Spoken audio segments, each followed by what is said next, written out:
Pozdrav narode, dobrodošli na moj kanal. Ja sam Radoslav i u ovom videu razgovarat ćemo o litijumu. Znači, tema je da li je kopanje litijuma kopanje groba za Srbiju i za srpsku poljoprivredu.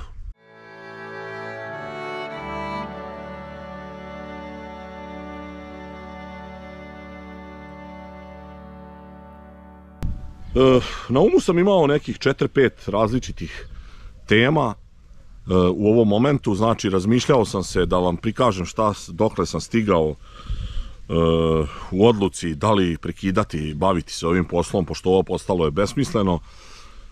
Onda ušao sam u neke projekte koje 20 godina sam planirao, tako da sam i tu napravio sebi još jedan problem, pa sam hteo i o tome da pričam sa vama. Također hteo sam da radim nešto vezano za cenu pšenice i za kalkulaciju, međutim ovo je sada trenutno najbitnija tema, ovaj litijum i ova dešavanja, protesti ljudi po Srbiji koji se bune i znači malte ne stanje pred eksploziju, pred ratno stanje, pred izbijanje nekih nereda i malte ne građanskog rata.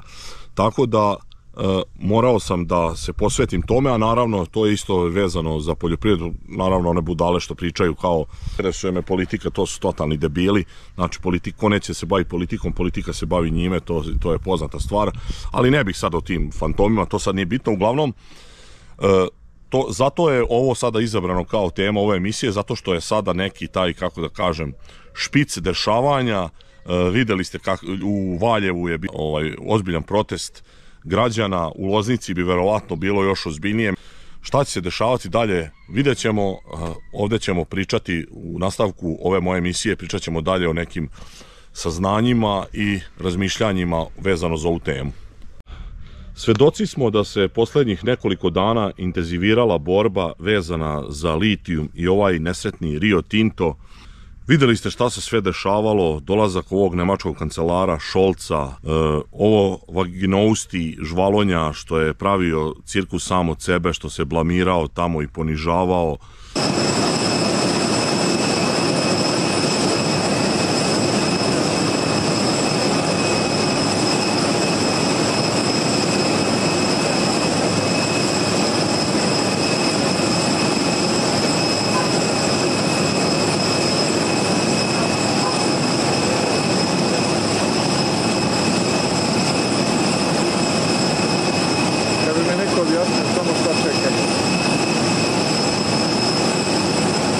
Manje više što se on lično ponižavao, to je jako lepo videti, ali on predstavlja funkciju predsjednika Srbije i svako njegovo ponižavanje je automatsko ponižavanje svih nas i ove države i naravno naših predaka koji su sve ovo stvorili. Kao što sam hteo da kažem, da se svaki dan intenzivira ta kampanja vezana za Rio Tinto, ova SNS sekta koja je okupirala sve poluge vlasti, sve medije, znači danima nam objašnjava kako taj litijum i malte ne lekovit, od njega se leči se rak, to je najbolja stvar koja nas je mogla zadesiti, posebno to iskopavanje koji će Rio Tinto da radi. Znači, ne mogu da verujem šta se dešava, gledam tamo te predele gde se ljudi bavili poljoprivredom do sada, imam tamo dosta pratilaca odande, šalju mi slike, ne mogu da verujem u šta oni to hoće da pretvore radi neke bedne rudne rente.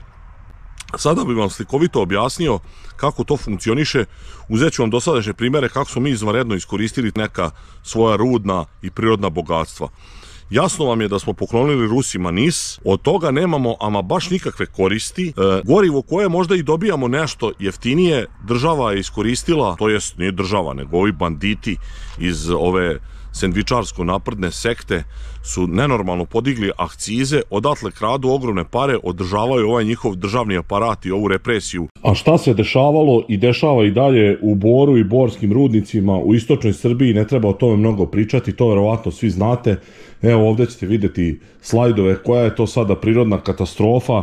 Znači, također smo poklonili Bor Kinezima za male pare, oni su tu dovukli svoje mašine, svoje radnike, zaposleno ima naših nekih 5000 radnika, mi naplaćujemo na osnovu bakra neku 1% bednu rudnu rentu, od toga nemamo nikakve vajde, znači potrovaćemo se totalno, zatrovali su sve živo, a uspeli smo da otkupljujemo zlato, naše zlato otkupljujemo po povoljnijim uslovima, znači od tih istih Kineza. Ne znam šta bih vam drugo rekao, koliko sam shvatio, ova fabrika Rio Tinto bi zaposlila u ovom Jadru za sada manje od 1000 ljudi.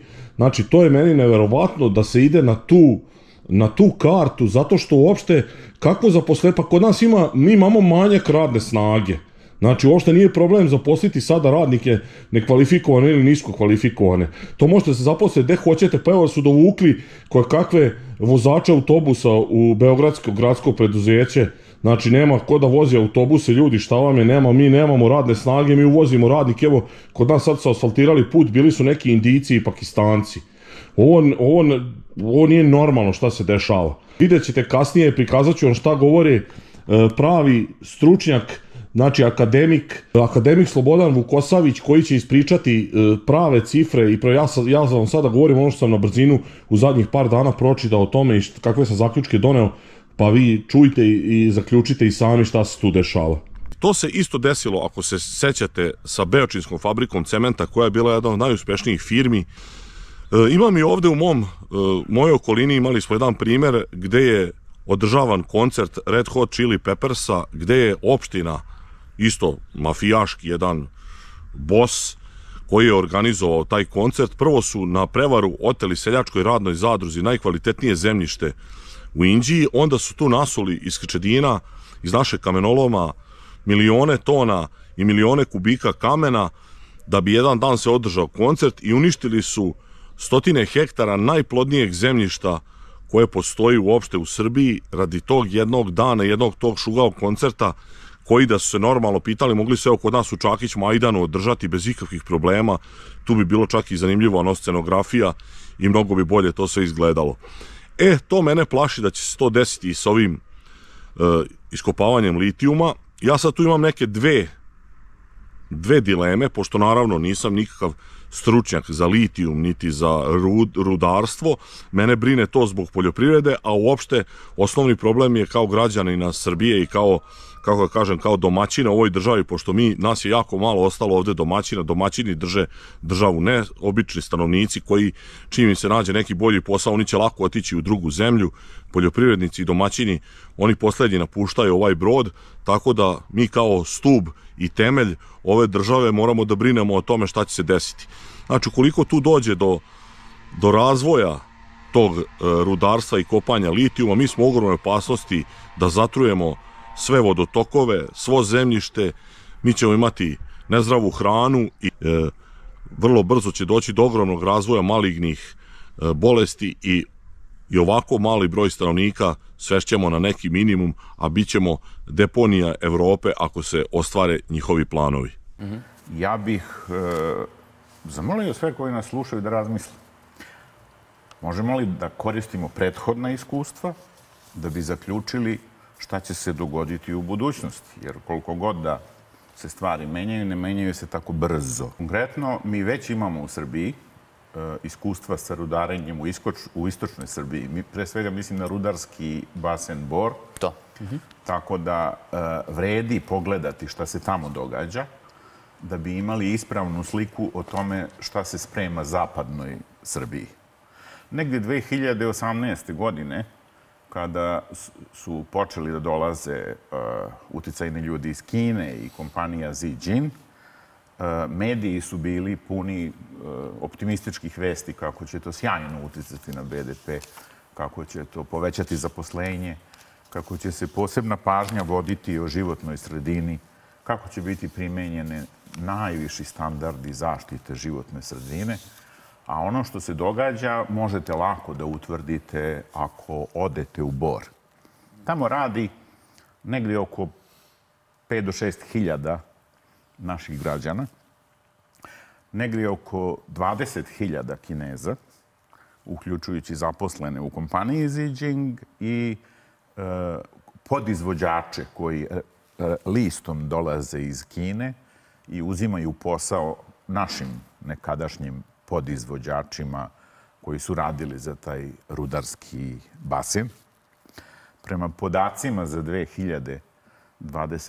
godinu koju nam daje rudarski inženjer Velizar Stanković i koji su zvanični, Srbija je od po osnovu rudne rente dobila u 2021. godini negde oko 13,6 miliona eura, što predstavlja približno 1% vrednosti prodatog bakra, ne računajući pritom zlato.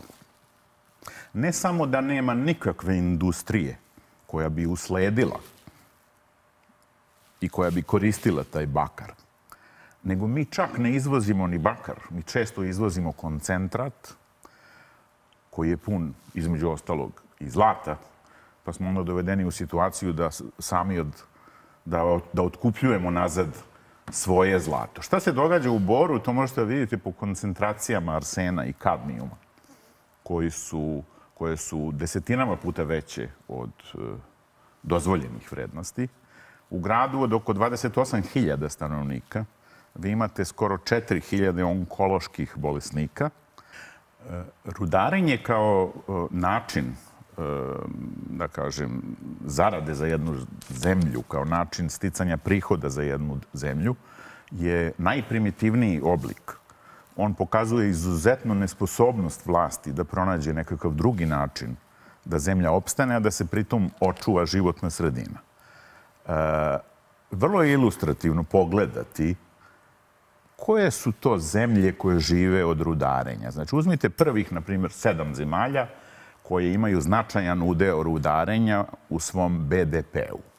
Značajan udeo prodaje mineralnih resursa.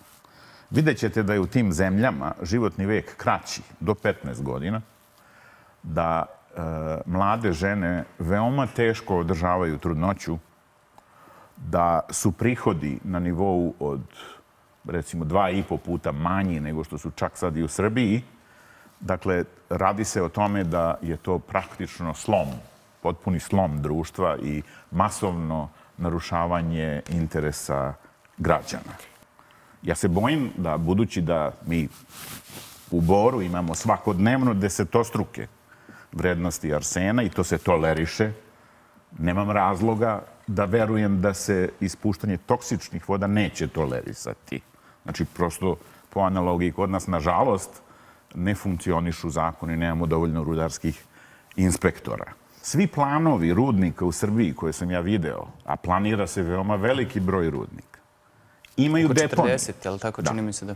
Čak i rudnik u Jadru, koji se toliko hvali da će biti po najvišim standardima, on ima deponije i to ne samo jedno.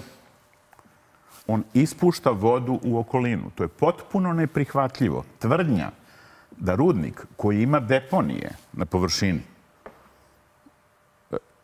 radi po najvišim ekološkim standardima je netačna tvrdnja, smišljena da dezorijentiše javnost i da obezbedi onome kome je to interes da donese odluku, a da pritom ne izgubi na popularnosti, da ne izgubi rejting. Oni su donali jedan zaključak koji je ovde zapisan i ako dozvolite, ja bih ga nakratko pročitao. Znači, grupa eminentnih istraživača u svom tekstu zaključuje da bi realizacija projekta vodila ka masivnoj devastaciji prostora, trajnoj promeni karaktera predela, degradaciji biodiverziteta, zemljišta, šuma, površinskih i podzemnih voda, raseljavanju domaćeg stanovništva, prestanku održivih i isplativih poljoprivrednih aktivnosti. I da ne duljim, ja sam pisao recenziju za ovaj zbornik i otkako je on objavljen, ni od jednog, uključujući i pomenuta imena, nisam dobio nikakvu primedbu na ovaj zaključak. Neki zaključak iz ovoga svega je da definitivno taj litijum nije glavni cilj. Sada, da li je cilj da se ovde napravi neka deponija za celu Evropu, da li je cilj da se preotme naše kvalitetno zemljište, da li je cilj da se uništi konkurencija, da li je možda cilj da se dođe do nekih drugih minerala koje mi imamo možda mnogo vrednijih od ovog šugaog litijuma, to mi nije sada najjasnije, čak ni izlaganja ovog akademika, ali šta mi je jasno, to je da ljudi koji su malo dalje od, kako ja kažem sada, od trenutno od tog Jadra i te Rađevine, ne shvataju šta se dešava. Ljudi sede po kafićima, bleje, misle to je negde daleko, nama se ništa ne može desiti, mi nemamo veze s tim, ne shvataju koliko su svi ti vodotokovi povezani i koliko jedna ovakva firma može da donese katastrofu za ogromnu površinu zemljišta u Srbiji koje možda se zatruje i koje ko zna do kad neće moći da se reši i očisti i da bude zdravo za život i za proizvodnju hrane. To me znači najviše brine i to mi je ta neka druga dilema. Kakva je korist uopšte stanovnicima Srbije od toga? Znači, ako je samo korist rudna renta, što je neko dobro napisao na Facebooku, kaže zemlje koje imaju najviše dijamanata u Africi su najsiromašnije. Znači, nikakve koristi ti tamo siromašni ljudi nemaju od toga što su kod njih rudnici dijamanata i zlata, pošto to koriste oligarsi i razne ove međunarodne banditske kompanije. Tako da ovde mene brine šta će se s ovim desiti. Ako mi samo budemo naplaćivali rudnu rentu, koja se spominje nekih 3% da će biti u proseku, znači to bi bilo nekih maksimalno 30 miliona evra godišnje, to vam je 5 evra po stanovniku. Znači to je smešno, to nam uopšte ne treba da rizikujemo radi 5 evra godišnje povećanja nečega, ne znam, nekog budžeta, da zagadimo sve vodotokove radi toga, mislim, to je van pameti. To ne bi nijedan normalan čovjek, nijedna normalna država radila. Sad, problem je što mi nemamo, prvo na čelu države, nemamo normalnog čovjeka, nego imamo psihopatu, ludaka, koji je ko zna šta kome obećao i verovatno zbog toga se ovo sve i radi. Naravno, nije sve ovo bez veze i što je ta sendvičarsko-napredna sekta se okupila, znači ima tu i korisnih stvari.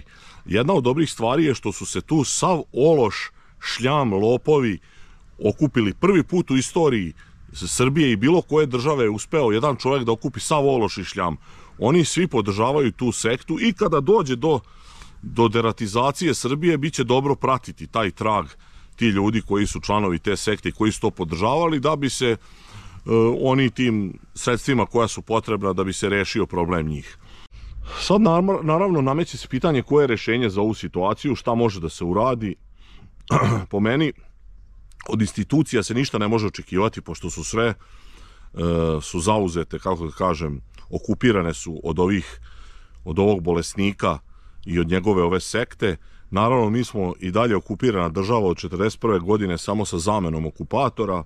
To sam već govorio, to je svima jasno. Mi više uopšte i nismo država u pravom smislu te reči. Mi smo, nemam pojma, okupirana zona, kolonija ili kako već hoćete. Tako da ne očekujem da institucije bilo šta mogu da urade i da reaguju. I sada ovde poslednje što je ostalo je narod. Znači, ako nećemo da završimo kao ove sad ovde gomila cigala da nam to ostane od države, znači narod se mora konačno probuditi, ustati protiv ovog zla, proterati ovo, pozatvarati ovu gadiju, možda i uvesti neke drakonske kazne za to, za ubuduće. Uglavnom mislim da je to jedini spas, niko nam iz sveta neće pomoći, to sam vam već pričao, sloboda i pravda se ne dobijaju, one se osvajaju. Sad naravno, da li je ovaj narod to sposoban, vidite kakva je situacija. Sad mi smo poznati kao narod koji jako puno može da trpi, trpeli smo tursku okupaciju puno godina, bilo je tu desetak pokušaja kakvih ustanaka, ali mi jako teško se pobunimo, mi imamo taj stokholmski sindrom izuzetno izražen, gde žrtva kreće na kraju da, sami znate kako to izgleda, počinje znači da prihvata i da ulazi u neki suživot sa svojim tlačiteljem, tako i mi, tako da pitanje je da li ćemo moći da reagujemo. Pogledajte, od 1941.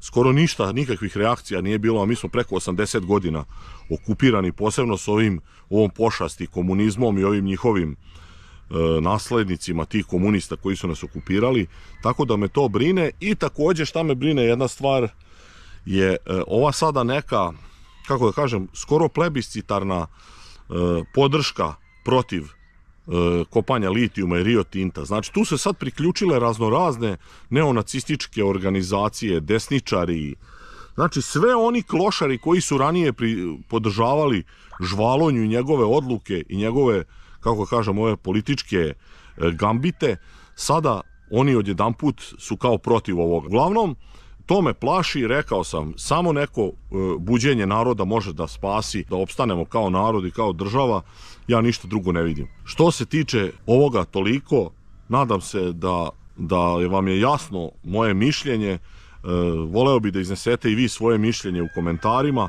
delite moje video snimke, ostavljajte komentare, vidimo se u sledećem klipu, pozdrav!